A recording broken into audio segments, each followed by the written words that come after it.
Heto na nga no, may shocking tayong update. Ang ating Harpegnathus venator ay iniwan nila ang kanilang nest at lumipat dito sa moss sa may outworld. Pero bakit kaya? Bakit kaya nila ito ginawa?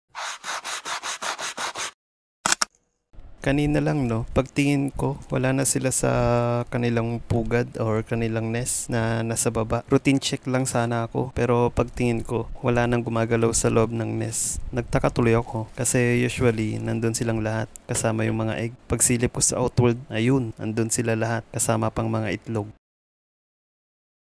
Parang biglaan lang nilang nilipat ang buong tirahan nila. Sabi din sa mga kapwa natin ant keeper, no? Yung mga advisor natin dyan, advisor. Ayan, shoutout po sa inyo. Maraming salamat po sa walang sawang pagsagot ng ating mga katanungan. Itong mga Harpegnathus venator talaga ay nakikita lang talaga sa Bohol. Sa wild ay mahilig sa medyo malamig at mamasa-masa na lugar o lupa. Baka mas nahanap nila to sa moss area kaysa sa loob ng nest na ginawa natin. Paalala lang pala no, hindi ako eksperto sa paghawak or pag-alaga ng mga ant or langgam natin. Umaasa lang po ako sa mga research or nababasa natin online at mga tumutulong sa akin sa mga pinagtatanungan ko kung anong dapat gawin. Mga kapwa ant keeper na handang tumulong para sa atin. Maraming salamat po. Ito po yung unang pagkakataon kong mag-alaga ng mga langgam. Kaya di po tayo masyadong magaling or hindi tayo magaling dito. Trinatry ko naman yung best ko no para maalagaan sila ng maayos.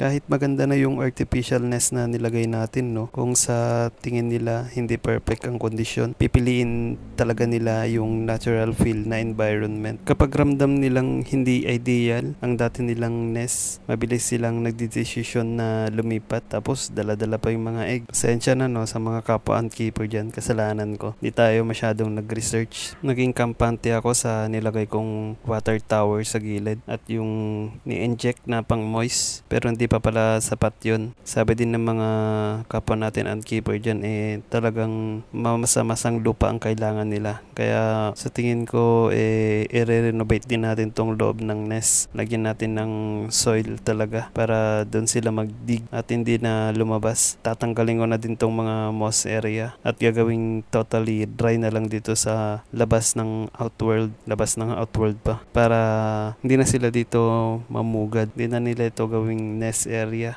Shocking talaga. Struggle no? Pero exciting. Ganyan talaga siguro ang pagiging ant keeper. Lalong-lalo na sa akin na nagsisimula pa lang at totally na walang idea at nagkulang sa research. Pero salamat talaga sa mga tumutulong at sumasagot ng ating mga katanungan. Kung may nagawa pa akong hindi maganda sa tingin nyo, paki-comment naman at susundin natin yan. At kung may mga suggestion pa po kayo, pakilagay na lang po sa comment section.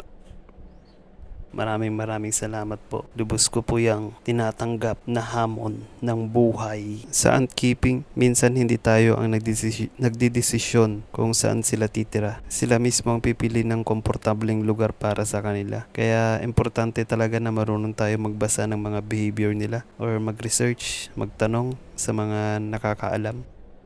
Yun, bago ang lahat, paki-follow naman tong page kung saan ang maliliit na nilalang ay siya ang bida.